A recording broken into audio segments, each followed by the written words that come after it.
오늘 말씀은 이를 위하여 왔노라 라는 제목을 가지고 같이 은혜를 나누고자 합니다. 여러분은 우리 교회가 어떤 곳이며 무엇을 해야 하는 곳이라고 생각하십니까? 교회는 우리의 육신의 병을 병원에서 치료하듯이 영적인 병을 교회에서 치료해야 하는 사명이 있습니다. 또한 교회는 하나님의 말씀에 대해 가르치고 배우는 곳이 되어야 합니다. 그리고 우리 주님이 고아와 과부, 나그네를 돌보았듯이 교회도 그 정신을 이어받아서 헐벗고 굶주린 사람들을 도와야 하는 것입니다. 그러나 교회에는 그것 못지않은 훨씬 더 중요한 일이 있습니다. 그것은 치유도 좋고 교육도 좋고 구제도 좋지만 그 모든 것들이 예배와 선교를 위한 것들이어야 한다는 것입니다. 치료를 위한 치료, 구제를 위한 구제는 교회의 본질과는 거리가 있는 것입니다. 오늘 본문은 교회의 본질적 사명이 무엇인지를 예수님의 갈릴리 사역을 통해 말씀하고 있다는 것입니다. 1장 29절에서 39절까지의 말씀입니다. 회당에서 나와 곧 야고보와 요한과 함께 시몬과 안드레의 집에 들어가시니 시몬의 장모가 열병에 누워 있는지라 사람들이 곧 그 여자에 대해서 예수께 여짜온대 나아가사 그 손을 잡아 일으키시니 열병이 떠나고 여자가 그들에게 수종드니라. 오늘 말씀은 베드로의 장모를 예수님이 고쳐준 그런 사건을 기록하고 있습니다. 베드로의 장모가 열병으로 누워 있었습니다. 누가복음에 의하면 그냥 열병이라고 하지 않고 심한 열병을 앓고 있었다라고 말합니다. 의학이 발달하지 않았던 당시로서는 베드로의 장모는 죽는 날만을 기다리고 있었을 것입니다. 그런데 예수가 오셔서 그녀를 치료해 주셨고 그래서 그녀의 운명이 바뀌었던 것입니다. 절망에서 일어나 이제는 사람들의 시중을 들었습니다. 이미 예수의 소문이 알려진 상태에서 심한 열병을 앓던 베드로의 장모가 나음을 받았다는 소문도 삽시간에 전국으로 퍼졌던 것 같습니다. 그래서 32절, 33절에 보니까 저물어 해질 때 모든 병자와 귀신 들린 자를 예수께 데려오니 온 동네가 그 문 앞에 모였더라라고 말씀합니다. 1장 32절, 33절입니다. 저물어 해질 때 모든 병자와 귀신 들린 자를 예수께 데려오니 온 동네가 그 문 앞에 모였더라. 예수님께서 회당에서 한 일과 베드로의 장모님을 고쳤다는 소문이 순식간에 퍼졌던 것 같습니다. 온 동네 사람들이 모였습니다. 그런 예수님에 대한 소문을 듣고 안식일이 끝나는 시간 해질 때까지 기다리고 있다가 날이 저물자마자 수많은 병자와 귀신 들린 자들이 찾아왔던 것입니다. 예수님은 온갖 병 걸린 사람들을 고쳐주시고 많은 병자와 많은 귀신을 쫓아내주셨습니다. 사람들은 못 알아보았지만 귀신은 예수님이 누구신지를 잘 알았습니다. 그러나 예수님은 귀신의 도움을 받아서 자신이 누구신가를 알려지는 것을 원치 않으셔서 귀신들이 말하는 것을 허락지 않으셨습니다. 예수님께서 해가 저물어서야 몰려온 수많은 병자를 고치시고 귀신 들린 자들에게서 귀신을 내쫓으시니라. 예수님은 분명히 밤늦게까지 애쓰셨고 상당히 피곤하셨을 것입니다. 그러나 주님은 아주 이른 새벽에 일어나셔서 외딴 곳으로 나가셔서 기도하셨습니다. 항상 하나님의 아버지와 영적 교제를 하는 일에 주님은 최우선의 우선순위를 두시는 그 모습을 우리는 볼 수가 있는 것입니다. 그런데 예수님이 한적한 곳에서 기도하시는 동안 시몬 베드로와 그의 일행이 예수님을 찾아 나섰습니다. 그리고 예수님을 만나자 이렇게 말합니다. 모든 사람이 주님을 찾고 있습니다. 모든 사람이라고 말한 것을 보면 정말 많은 사람이 새벽부터 예수님을 찾고 있었던 것 같습니다. 1장 37절입니다. 만나서 이르되 모든 사람이 주를 찾나이다. 왜 이렇게 모든 사람이 새벽부터 예수를 찾았을까요? 베드로의 장모도 고쳐주었고 또한 전날 저녁에 많은 병자를 고쳤기 때문일 것입니다. 이들이 병에서 고침받으려고 본인뿐 아니라 사랑하는 식구들과 함께 정말로 간절하게 그리고 결사적으로 다급하게 주님을 찾았던 것을 알 수 있습니다. 아이고 죄송합니다. 베드로도 분명히 흥분되고 기대하는 마음으로 예수님을 찾아갔을 것입니다. 바로 어제까지만 해도 심한 열병으로 신음하다가 죽을 수도 있었을 장모님을 예수님께서 치료해 주셨으니 장모님은 물론 온 가족들 모두가 절망 가운데 있다가 소망을 갖게 된 그 기쁨과 흥분이 그의 심정 속에 있었을 것입니다. 가족 한 사람이 큰 병에 걸리면 당사자는 물론 모든 식구에게 정말로 큰 절망으로 다가옵니다. 그러나 그 병자가 낫게 된다면 본인들은 물론이고 병자를 사랑하는 모든 식구에게 얼마나 큰 위로와 소망을 주는지 모릅니다.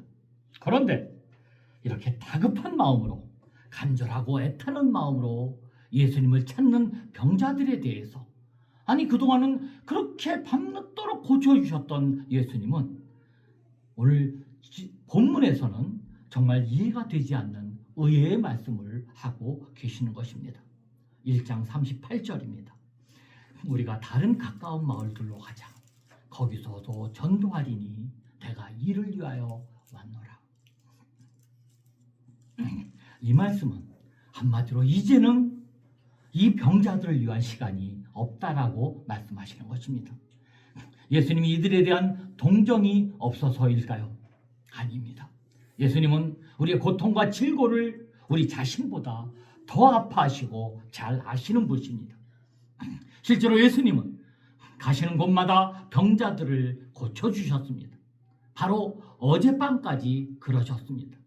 그러나 지금은 예수님이 오신 목적이 병든 자를 낫게 하거나 약한 자를 건강하게 하려고 오신 것이 아님을 분명하게 밝히고 있는 것입니다. 말씀을 자세히 들여다보면 다른 고을로 가서 거기서도 병자를 고쳐야 한다라고 말씀하지 않으셨습니다. 병을 고치는 것이 너무나 중요한 것을 알고 계시지만 예수님은 전도하기 위해서 오셨고 말씀 선포가 훨씬 더 중요한 일이라고 밝히고 계신 것입니다. 그저 건강하게 사는 것이 인생의 가장 중요한 일이라면 분명 예수님께서 그곳에 남아서 병들거나 약하거나 불구인 모든 사람들을 고쳐주셨을 것입니다. 그러나 예수님은 전도가 가장 중요한 일이라고 말씀 선포가 가장 중요한 일이라고 말씀하고 계신 것입니다. 왜 그럴까요? 다시 38절을 읽어드리겠습니다. 우리가 다른 가까운 마을들로 가자. 거기서도 전도하리니 내가 이를 위해서 왔노라. 주님은 이 땅에 오신 가장 첫 번째 목적이 전도하기 위해서 왔다라고 분명하게 말씀하십니다. 어떤 말씀을 선포한다는 말씀일까요? 누가복음 4장 33절에서는 똑같은 상황을 나는 다른 동네에서도 하나님 나라의 복음을 전해야 한다. 나는 이 일을 하라고 보내심을 받았기 때문이다라고 기록하고 계십니다. 예수님이 전한 말씀이란 하나님 나라의 복음을 선포하는 것을 의미하는 것을 알 수 있습니다. 그리고 마가복음 1장 14절과 15절에 보면 예수님께서 공사역을 시작하면서 이 하나님 나라의 복음을 이렇게 선포하십니다. 예수께서 갈릴리에 오셔서 하나님의 복음을 전파하여 이르시되 때가 찼고 하나님 나라가 가까이 왔으니 회개하고 복음을 믿어라. 그러니까 예수님께서 다른 마을로 가서 선포해야겠다고 하신 말씀은 하나님 나라의 복음이요 하나님 나라가 가까이 왔으니 회개하고 복음을 믿어라 라는 말씀이었습니다. 여러분, 아니 왜 이 말씀 선포가 그렇게도 원하는 병을 고쳐주는 사역보다 왜 더 중요한 문제일까요? 그것은 우리가 그토록 원하는 건강이나 재물, 명예 등 세상적인 것들은 결국은 썩어져 버리고 마는 결코 영원하지 않는 것이기 때문인 것입니다. 성경을 자세히 들여다보면 예수님을 통해서 병 고침을 받은 사람이거나 때로는 예수님을 몰라서 고침 받지 못한 사람이나 연약한 사람이나 건강한 사람이나 결국은 모두 다 죽었습니다. 심지어는 예수님이 고쳐주셨던 죽었다가 살리신 나사로도 결국에는 죽을 수밖에 없었습니다. 지금도 마찬가지입니다. 병든 사람이나 약한 사람이나 건강한 사람이나 똑같이 모두 다 결국엔 다 죽습니다. 몸의 건강 문제뿐 아니라 인간이 그렇게도 귀하게 여기는 돈, 재산, 학력, 명예 그런 등등 모든 것들이 그런 것들이 있든 없든 다 죽게 되고 다 없어집니다. 그저 죽음 위에 있는 것은 심판밖에 없다는 사실입니다.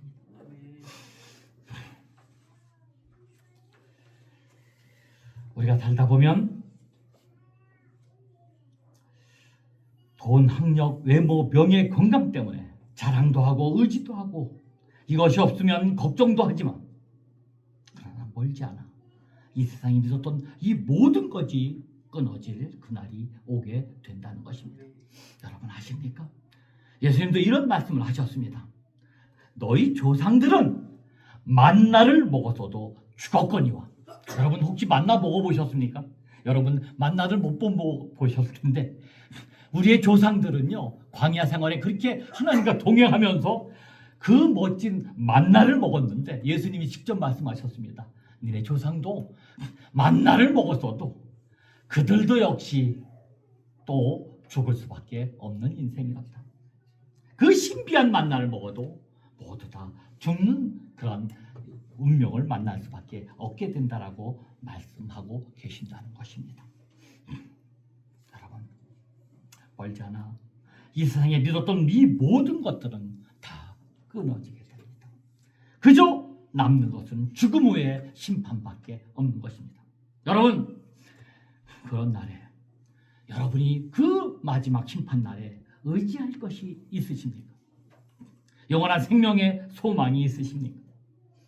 여러분은 천국에 들어갈 자신이 있으십니까? 구원을 받으셨습니까?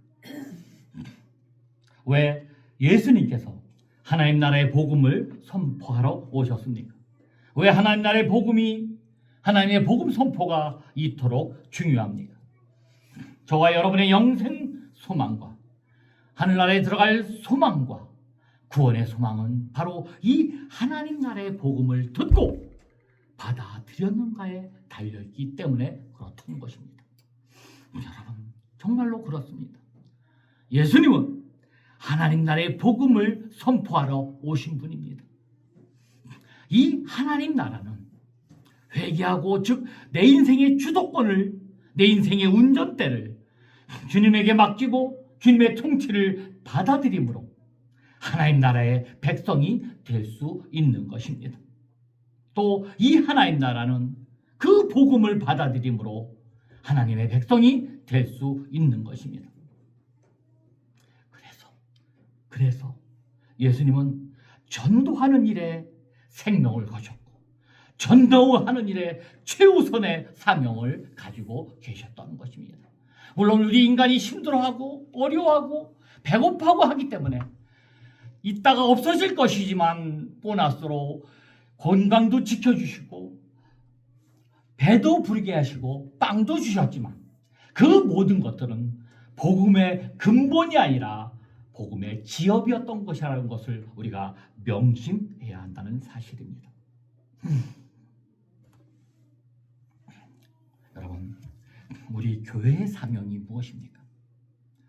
우리 교회의 사명은 예수님이 그랬듯이 남한테 빵 한 조각 더 주는 것보다도 남한테 건강하게 해주려고 애를 쓰는 그 모습보다도 영원한 생명을 가지게 하는 것입니다.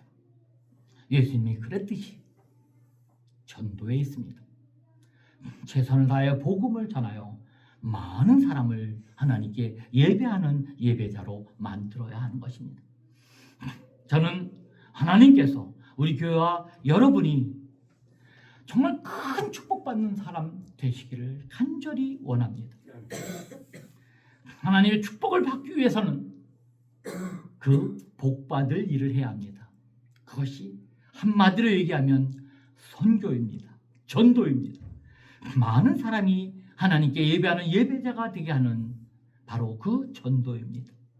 바로 예수 그리스도의 이름을 그 복음을 전하고 생명을 살리는 일을 말하는 것입니다. 그래서 우리는 우리 교회가 정말로 선교에 올인하고 선교를 위해 최선을 다하는 교회가 되었으면 좋겠습니다. 이상하게 교회 안에는 오래전부터 세상의 논리가 있어 왔습니다. 더 커져야 되고 더 가져야 선교를 잘할 수 있을 것이라고 생각합니다. 여러분, 그럴까요? 우리나라에 있는 그 큰 교회들은 더 선교를 잘할까요? 그렇지 않습니다. 구원의 논리와 성장의 논리가 만나서 교회는 더 열정을 갖고 더 크게 화려하게 성장만 해왔습니다. 그러나 그 과정에서 교회의 정신과 본질은 차츰 잃어가고 있습니다. 여러분, 교회는 단순합니다. 교회의 주인이 하나님이시고 하나님께서 운영해 나가십니다. 그러기에 하나님이 기뻐하시는 일을 우리 교회가 한다면 하나님은 우리 교회를 칭찬하실 것이고 그 일을 계속해 나갈 수 있도록 우리에게 더 큰 힘을 주실 것입니다. 우리 교회의 살 길은 복음 전하는 것뿐입니다. 선교하지 않는 기독교인은 기독교인이 아닙니다. 예수님은 분명하게 우리에게 말씀하십니다. 내가 이를 위해 왔노라. 이를 위하여 십자가에 못 박혔노라.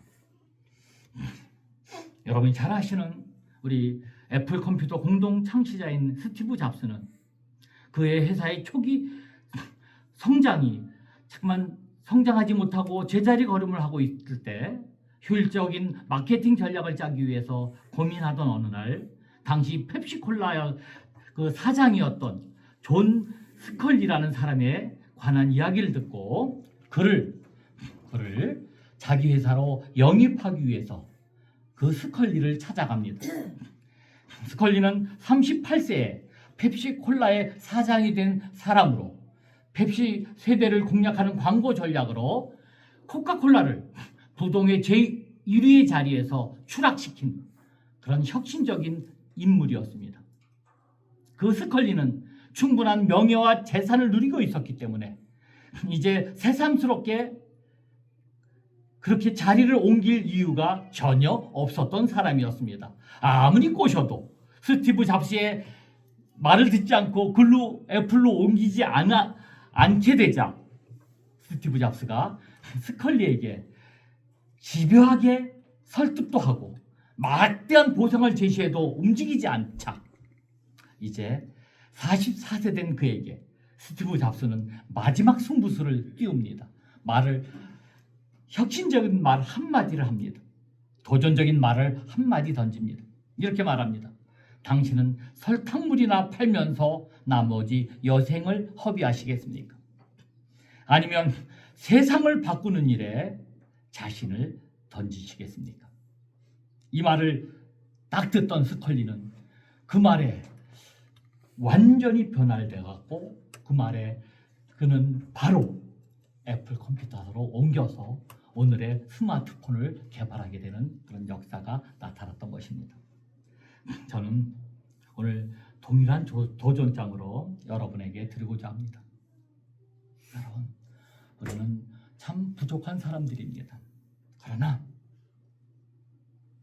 여러분의 여생을 지금까지 살아온 그저 시골 그렇고 그런 방식으로 적당히 살아가다가 그렇게 돌아가시는 그런 삶을 살다 가시겠습니까? 아니면 우리의 인생의 주인이신 그 예수님의 명령과 모범을 쫓아 지금부터는 세상을 바꾸는 전도 사역에 한번 헌신해 보시겠습니까? 그렇다면 무엇보다도 먼저 전도를 인생의 목적과 사명으로 한번 자각해 보시기 바랍니다. 바울 사도가 그의 제자 디모데에게 유언처럼 남긴 마지막 부탁을 여러분은 기억하십니까? 디모데후서 4장 2절입니다. 너는 말씀을 전파하라. 때를 어떤지 못 어떤지 항상 힘쓰라. 계속되는 4장 5절의 말씀입니다. 너는 모든 일에 신중하여 고난을 받으며 전도자의 일을 하며 내 직무를 다하라. 어떻습니까? 여러분은 그렇게 살고 싶지 않으십니까? 말로만 혹은 마음만 먹지 마시고 전도를 실천해 보시기 바랍니다. 여러분, 다음 달 3일 총록 전도주일 때 여러분 한번 최선을 다해 실천하며 살아보시기 바랍니다. 전도를 위해 보다 자연스러운 기회를 얻기 위해 여러분 마을이나 직장이나 여러분 삶 터전에서 한번 굳은 일을 자원해 보시기 바랍니다. 음식이나 좋은 것도 이웃과 나누며 운동도 같이 하며 마을 회의도 능동적으로 참여하여 이웃들을 친구로 삼으시기 바랍니다. 그리고 우연히 찾아온 모든 만남들, 그 모든 만남들을 전도의 기회로 포착해 보시기 바랍니다. 그것이 바로 때를 어떤지 못 어떤지 복음을 전하는 삶이 아니겠습니까? 그렇게 하여 나 때문에 아니 우리 때문에 예수님을 만나고 복음을 받아들이고 구원받았다고 저 영원한 세상에서 영혼을 두고 감격해하는 그 기쁨의 면류관, 자랑의 면류관에 여러분 한번 도전해보지 않으시겠습니까? 오늘 주보에 끼워드린 태신자 전도 카드를 가지고 하셔서 여러분 꼭 전도하고 싶은 영혼들의 이름을 적으시고 한번 기도해 보시기 바랍니다. 그리고 다음 주일과 그 다음 주일에 우리 태신자 작정 예배를 드립니다. 그 예배 때 여러분 기도하는 마음으로 써서 제출해 주시기 바랍니다. 우리 온 교우들이 함께 기도하실 것입니다. 우리가 전하기만 하면 하나님이 역사하십니다. 한 영혼이 변화되면 여러분 이 세상이 변화됩니다. 하늘에서 천국 잔치가 열릴 것입니다. 여러분의 인생을 그저 그렇게 살다가 여러분 가는 그런 인생이 아니라 한번 세상을 변화시키는 그 놀라운 일에 도전하시는 여러분 되시기를 간절히 축원드립니다. 세상을 변화시키는 그 전도의 거룩한 일에 생명을 거는 여러분 되시기를 주님으로 간절히 축원드립니다. 아멘. 우리 495장 한 장 부르십니다.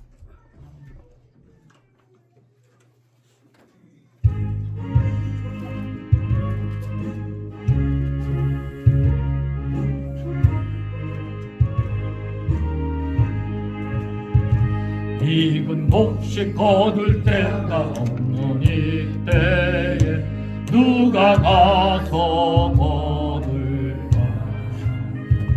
내가 어찌 게으르게 앉아있을까? 어서 가자마토록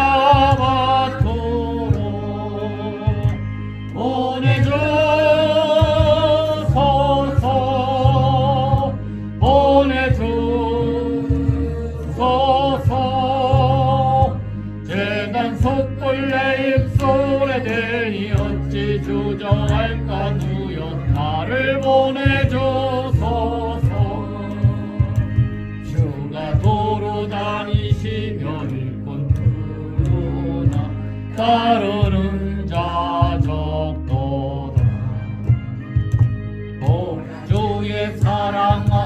익은 곡식을 어서 거두러 가자. 보내주소서 보내주소서. 재단 섣불 내 입술에 대니 어찌 주저할까. 주는 나를 보내주소서. 주가 나를 부르시니 언제 어디나 기뻐 가서 일하렴. 주가 명령 내리실 때 능력 받아서 기뻐 거둬